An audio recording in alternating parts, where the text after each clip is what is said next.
नमस्कार बच्चों, ये बसंत का आगमन पाठ का 14 भाग है। इससे हमारा यह पाठ पूरा होता है।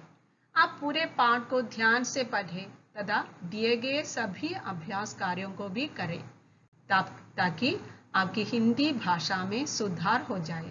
बच्चों, इस कक्षा में पहले हम पाठ से आगे दिए गए अभ्यास कार्यों को देखते हैं, फिर इस पूरे पाठ का एनिमेशन भी देखिए।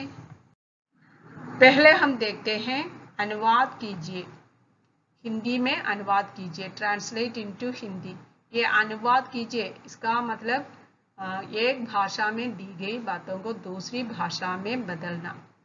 देखिए, यहाँ 4 वाक्य दिए गए हैं। ये चारों वाक्य अंग्रेजी में दिए गए हैं और ये आपके पाठ से संबंधित है।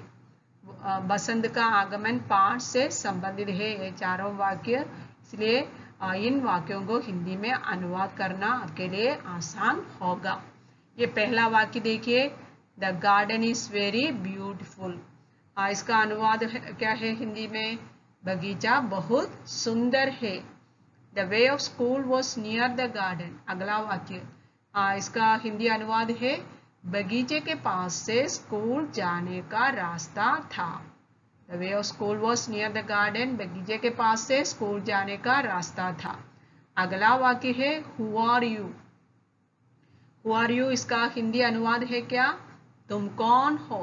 इस पाठ में हमने एक और देखा, वो बगीचे का मालिक वो अपने हाथ में मोटा सा डंडा लेकर आया और चिल्लाया बच्चों को देखकर, तुम कौन हो? हमने देखा और यही इसका अनुवाद है, Who are you? तुम कौन हो? Next year the spring time did not come to that garden. Next time, next year अगले वर्ष। स्प्रिंग टाइम बसंत को ही स्प्रिंग टाइम। अगले वर्ष उस बगीचे में बसंत नहीं आया। उस बगीचे में, दैट गार्डन, अगले वर्ष उस बगीचे में बसंत नहीं आया। Next year the spring time did not come to that garden. ये सभी वाक्य हम एक बार फिर जोर से पढ़ते हैं। The garden is very beautiful. बगीचा बहुत सुंदर है। बगीचे, the way of school was near the garden. बगीचे के पास से स्कूल जाने का रास्ता था। Who are you? तुम कौन हो? Next year the spring time did not come to the garden. अगले वर्ष उस बगीचे में बसंत नहीं आया। अगला प्रश्न देखिए, विलोम शब्द लिखिए, राइट द ऑपोजिट वर्ड्स। सुंदर का विलोम है कुरूब। सुंदर ब्यूटीफुल, कुरूब अगली। मालिक अर्थ है मास्टर और इसका विलोम शब्द है नौकर के, और मास्टर सर्वेंट। विशाल बड़ा, इसका विलोम है सूक्ष्म। आगमन प्रस्थान, आगमन मीन्स अराइवल, प्रस्थान मीन्स व्हाट? Living, departure. अगला है पक्की। पक्की का विलोम है कच्ची। पक्की का मतलब क्या है?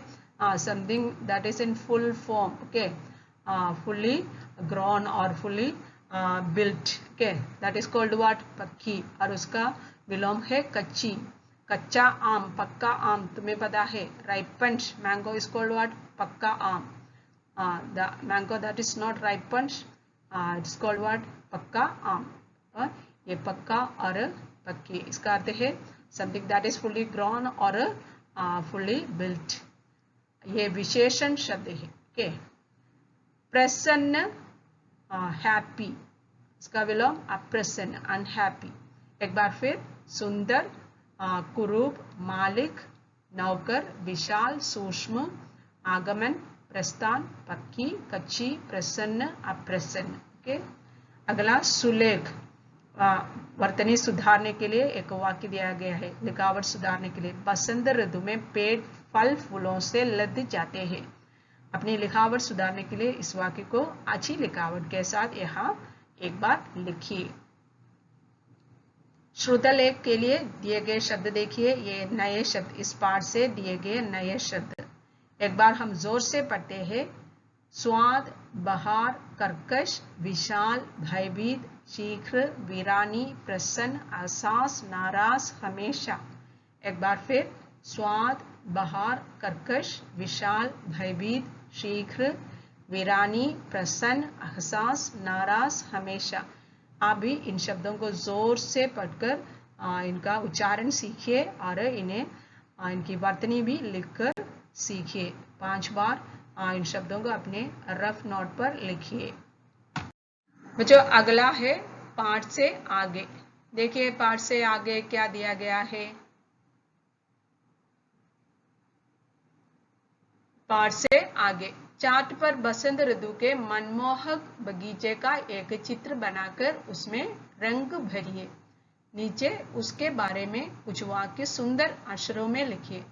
एक चार्ट पेपर पर तुम्हें बसंत ऋतु का एक मनमोहक देखो बगीचे का चित्र बनाना है और उसमें रंग भरना है। उसके बाद उस बगीचे के आपके बनाए बगीचे के चित्र के बारे में कुछ वाक्य भी सुंदर अक्षरों में लिखना है। देखिए, make a colorful drawing of an attractive garden or spring. Also write few sentences for the same. You all can try. Okay, it will be a very say interesting activity for you. बसंत ऋतु की चर्चा करते हुए अपने मित्र से बातचीत कीजिए। इस बातचीत को संवाद रूप में लिखिए।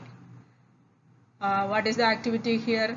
Talk to your friend about spring season. First you want to have a conversation with your friend about what? Basanta Ritu.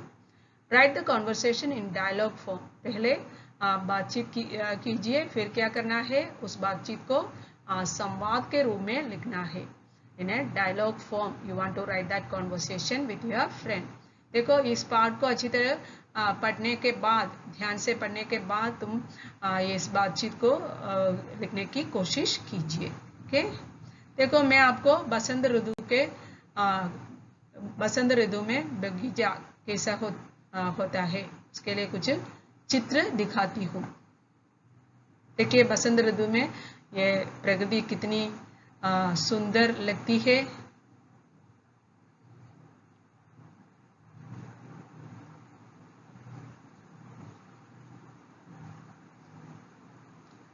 कितना सुंदर दृश्य, कितने सुंदर चित्र बनाए हैं।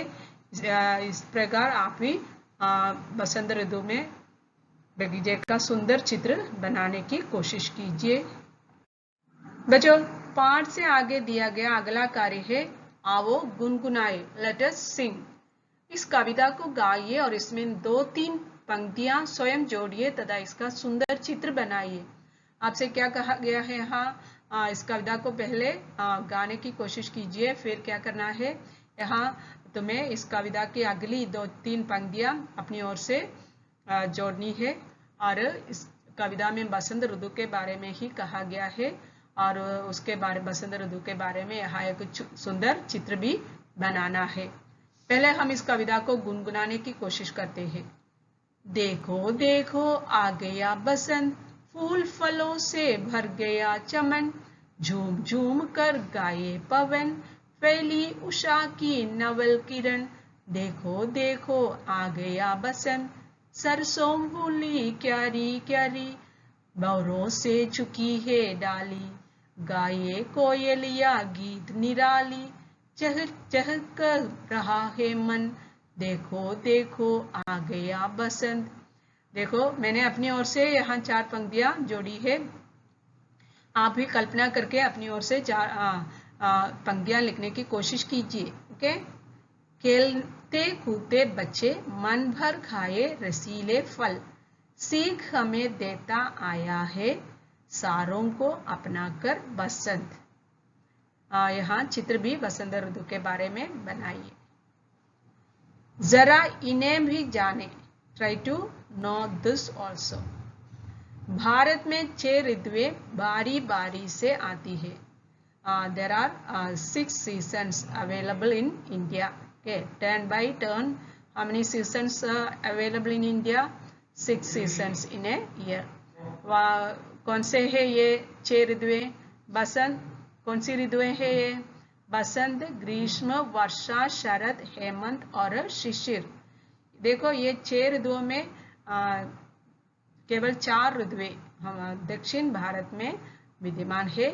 ये 6 ऋतुएं भारत के उत्तरी भाग में ही विद्यमान है। ओके, पहला बसंत, बसंत स्प्रिंग, ग्रीष्म समर, वर्षा रेनी, शरद हेमंत और शिशिर, ये तीनों they are the different stages of winter season. Okay, बसंत या वसंत को ऋतुराज कहते हैं।